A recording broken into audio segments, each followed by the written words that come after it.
Bonjour à tous. Lorsqu'on examine l'histoire du fils prodigue, on se rend compte que cet enfant parle à son père à deux moments décisifs. Le premier moment, c'est lorsqu'il quitte son père. Il dit à son père, mon père, donne-moi ma part d'héritage. Il dit à son père, mon père, donne-moi ma part d'héritage. Il prend sa part d'héritage et il s'en va dans le pays lointain. Alléluia. C'est la première fois que cet enfant parle à son père. Lorsqu'on regarde l'histoire du fils prodigue. Et la seconde fois, lorsqu'il parle à son père, c'est lorsque ce dernier revient du pays lointain. Et il vient dire à son père, mon père, j'ai péché contre le ciel et contre toi. Je ne suis plus digne d'être appelé ton fils. Traite-moi comme l'un était ouvrier. Est-ce que vous entendez? C'est le second moment où le fils prodigue parle à son père. Il parle à son père en lui disant, mon père, j'ai péché. Mais la première fois, il va dire, mon père, donne-moi ma part d'héritage. Donc la première fois, il va pécher. Il va quitter son père et s'éloigner de lui. Vous voyez? Alors la Bible la débauche. La seconde fois, il va quitter le pays lointain, le pays de la misère, le pays même de la débauche, pour revenir vers son père. Il va dire, j'ai péché. Alors, si c'est pour dire quoi? Le chrétien est capable de deux choses. La première chose, malheureusement, c'est celle d'être en même d'abandonner Jésus de Nazareth. Je le dis parce que l'histoire du fils prodigue nous démontre cela. Le chrétien est en même d'abandonner Jésus de Nazareth.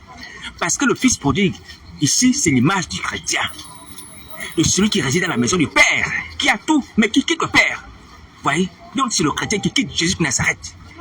On est capable de quitter Jésus de Nazareth. Pour le monde, pour ses convoitises. Comme aujourd'hui. Comme aujourd'hui.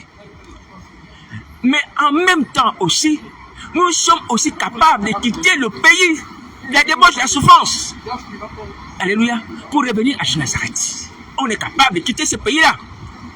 On est capable de quitter l'entourage des pourceaux. On est capable de quitter le service de cet homme cruel qui ne donne pas à manger à ses ouvriers. On est capable de quitter ce milieu-là, le milieu de Satan, pour revenir vers Jésus de Nazareth. Jésus de Nazareth, nous avons tourné le dos, qui est l'image du Père. Est-ce que vous voyez? Alors, donc, j'aimerais vraiment nous ouvrir les yeux. Le chrétien est capable du meilleur et du pire. Le meilleur et du pire. Le pire, c'est de quitter Jésus de Nazareth. Le meilleur, c'est de revenir à Jésus de Nazareth. Est-ce que vous voyez ça? Alors donc, c'est pour ça qu'aujourd'hui, j'aimerais vous dire, frères et sœurs, arrêtez d'être là, comme des personnes sans espérance, comme des personnes dont les sorts ont été scellés. Vous voyez? Vous êtes capable de quitter le diable, la sorcellerie, les sectes, et de revenir à Jésus de Nazareth, comme le fils prodigue. Vous êtes capable de le faire, exercez votre volonté. Le fils prodigue a dit dans son cœur, j'irai vers mon père. Je vais lui dire, mon père, j'ai péché contre le ciel, contre toi. Il a eu cette pensée dans son âme, dans son être entier, et il est parti. Il l'a empêché. Exerce ta volonté à revenir à Jésus de Nazareth. C'est que Jésus de Nazareth veut sa volonté. Ouais, même si tu ne parles pas, mais dès qu'il voit la volonté, c'est fini, tu as la délivrance. C'est fini, il s'approche de toi. Le père du fils prodigue a vu son fils venir de loin. Avant que son fils ne puisse lui parler, il a couru vers son fils parce qu'il avait discerné que c'était dans de bons sentiments que cet enfant revenait. Cet enfant revenait avec la volonté de revenir vers lui. Vous voyez? Il revenait dans une attitude d'enfant qui a péché avec un esprit de repentance, de regret. Est-ce que vous voyez? Le fils n'avait même pas encore parlé. Le père est allé l'embrasser sur le chemin. Vous voyez? Donc, en fait, au travers de l'intention que tu as dans ton esprit de devenir à Jésus de Nazareth, tu as la délivrance. Parce que Dieu nous juge aussi par les pensées. Dieu nous juge aussi par nos intentions. Tu as l'intention de venir à Jésus de Nazareth, tu y arriveras. Tu y arriveras. Ouais. Le problème, lorsque Jésus de Nazareth regarde nos cœurs, il ne voit même pas la volonté de venir à lui. Il ne voit pas cette volonté. Pour la volonté de venir à Jésus de Nazareth, pour la volonté, pour la volonté, pour la volonté. Manifestez votre volonté. Vous voulez revenir à Jésus de Nazareth. Laissez pas à Satan cet avantage de dominer sur vous, de vous entraîner dans le temps de faire alors que vous êtes capable de revenir à lui. La foi vient de ce qu'on entend, de la parole de Christ. La parole de Christ dit que le fils prodigue est revenu vers son père. Il est revenu vers son père. Vous pouvez revenir à Jésus de Nazareth. Tous nous avons péché, les chrétiens. Aujourd'hui, Nous avons péché. Beaucoup d'entre nous ont péché, ont commis des scandales, sont tombés. Mais il y a certains aussi qui sont revenus. Je n'en connais pas, mais je suis sûr qu'il y a certains qui sont revenus. Vous voyez? Parce qu'il est écrit que le Fils prodigue est revenu. Et la parole de Dieu est une puissance lorsqu'on l'applique. Et en plus, c'est une puissance d'une loi qui s'établit. De la même manière que Dieu va dire, tant que la terre va subsister, il y aura la nuit ou le jour. Il y aura le froid et l'été. Il y aura comme ça des saisons. Est-ce que vous voyez? Donc c'est une loi. C'est une loi. C'est une loi. C'est une loi spirituelle qui s'établit. Qui s'établit pour nous et que nous devons profiter. Nous pouvons tomber, mais nous pouvons aussi revenir. Nous pouvons tomber, mais nous pouvons revenir. Et là, comment Satan l'exploite? Le côté qui veut dire le côté nocif de cette loi, qui montre la faillibilité de l'homme. Vous voyez? Qui montre la faiblesse de l'homme. Il sait que le chrétien peut être malléable. Le chrétien peut être quelqu'un qui peut tomber parce que le Fils prodigue est tombé. Et ça lui donne la force de pouvoir continuer à persévérer dans la séduction. Est-ce que vous voyez? Mais nous aussi, nous avons des arguments bibliques. Nous avons une loi. Nous avons une promesse. Nous avons un exemple, celui du Fils prodigue, qui dit que même lorsqu'on tombe, on peut revenir à Dieu. On peut revenir à Dieu. Est-ce que vous entendez? Prenez la parole de Dieu au mot, comme une loi, comme une puissance, comme une promesse. Et appliquez-la. Vous verrez la puissance qui va se manifester en vous. Vous serez délivrés. Vous serez délivrés. Le problème aujourd'hui, c'est qu'on ne croit même pas la parole de Dieu. On ne croit pas la parole de Dieu. Si on croit la parole de Dieu, on serait sauvé. On serait sauvé depuis longtemps. Depuis longtemps. Mais comment pensez-vous être sauvé si vous n'appuyez pas la parole de Dieu? Comment pensez-vous être sauvé? La seule parole que vous entendez, c'est le Satan, le diable. Allez voir les gens, tuer les gens, livrer les âmes, causer les morts, les accidents. C'est la seule parole. Vous ne savez pas qu'il y a une parole qui dit que si nous confessons nos péchés, Dieu s'arrête et filer juste nous pardonner et lui purifier toute iniquité, comme le Fils prodigue a confié ses péchés à son Père. Et que ce dernier l'a réhabilité dans sa maison. Il a donné encore à nouveau le rôle de fils. Vous voyez? Pourquoi on ne prend pas en considération ces paroles bibliques qui sont en notre faveur? Étant tombés, on est encore l'espérance. Vous voyez?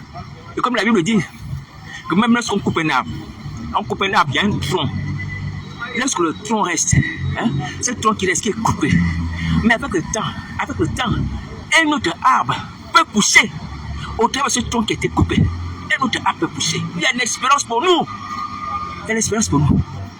Mes amis, prenez la parole de Dieu, appliquez-la. Marchez selon la parole. Marchez selon la parole. La parole, c'est l'épée de l'esprit qui fait fuir Satan, qui nous délivre la mort, du péché, la servitude, du pays lointain. Est-ce que vous entendez? Agissez comme le Fils prodigue. Parce que dans la situation actuelle, je vous assure, il n'y a pas d'autre moyen pour être sauvé. Ce n'est l'application de la parole de Dieu. C'est de rappeler à Dieu quand ça sa parole. C'est de demander à Dieu quand ça accomplit ses promesses. En sorte que lorsque nous confessons nos péchés, il nous délivre, il nous purifie selon sa promesse. Il n'y a pas d'autre moyen. Il n'y a pas d'autre moyen. Il n'y a pas d'autre moyen. Et pourtant, vous avez la parole de Dieu. Et pourtant, vous avez les Bibles. Et pourtant, vous la lisez. Vous donnez même les leçons de morale aux gens qui lisent pas la parole de Dieu. Appliquez-la, appliquez-la. Et vous serez libérés. Vous serez libérés. Le Seigneur, j'ai appelé Satan le diable dans le désert. Autant écouter la parole. Il est écrit. Tu appliques, il est écrit dans ta vie. Tu vas sortir de là. Mais il faut se dépêcher. Voici l'information capitale. Il faut se dépêcher. Parce que lorsque tu as soufflé dans le feu, et là tu as cité les paroles bibliques, les promesses, il sera trop tard. Je vous assure, ces paroles sont certaines. Jésus arrive, il arrive. Si vous dépêchez pas à vous repentir, à revenir vers lui, vous serez puni. C'est pas la peine de prophétiser sur les nations, sur les chefs d'État, sur le gouvernement, sur les hommes politiques. C'est pas ça. Dieu veut les gens qui se répandent de leurs péchés, qui quittent le pays lointain. Qui ne cherchent pas à être là, dans le pays lointain, comme si on avait tout perdu. Et comme si la vie là-bas était agréable. La vie n'est pas agréable au monde des ténèbres. La vie n'est pas agréable là-bas. Et non seulement cela, si vous accoutumez à cela, vous tuez les âmes. Vous tuez les âmes, en plus c'est pète de pousseaux. Les animaux impurs, t'es en compagnie de démons. Oui. Et il faut vous repentir urgemment. Allez-y au pied de Christ Nazareth. Rapidement, si quelqu'un veut sauver sa vie. Voici le message de Nazareth. Rapidement, repentez-vous. Repentez-vous, allez au pied de Christ, comme le Fils prodigue. Comme le Fils prodigue. Vous voyez, le Seigneur Jésus a la foi dans le fait que nous pouvons revenir à lui. Parce que lui aussi, il examine la parole qu'il a annoncée, que le Père lui a donné. Il a dit, ces paroles, je ne les dis pas de moi-même, mais c'est le Père qui m'a enseigné de cela. Il m'a enseigné tout ce que je veux dire. Le Père lui a enseigné que le Fils prodigue est revenu vers son Père. Vous voyez, donc ça veut dire que Jonas a espoir que nous pouvons revenir à lui. C'est un message d'espérance, cette parabole-là. C'est un message d'espérance pour nous. Pourquoi vous voulez condamner les temps de feu? Satan seul est condamné avec ses démons. Est-ce que vous entendez ça? Satan seul et ses démons sont condamnés. Pourquoi vous condamnez les temps de feu? Les gens de l'église. Pourquoi vous condamnez là-bas? Agissez. Agissez. Soyez des hommes. Hein? Attirez de toutes les vies. Demandez au nom de Jésus. Comme si tout était foutu et comme si vous étiez comme les démons. Hein? Condamnés comme les démons. Non, vous n'êtes pas comme les démons. Vous avez un Père qui vous a aimé, qui nous a tant aimé, qui a envoyé jusqu'à Nazareth. Vous voyez, le premier-né mourait pour nous afin que nous puissions avoir à nouveau la communion avec lui. On n'est pas comme des démons.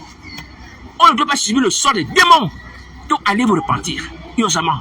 Voici la parole du Seigneur Jésus. Si vous ne faites pas ça, c'est supprimé. Bon courage.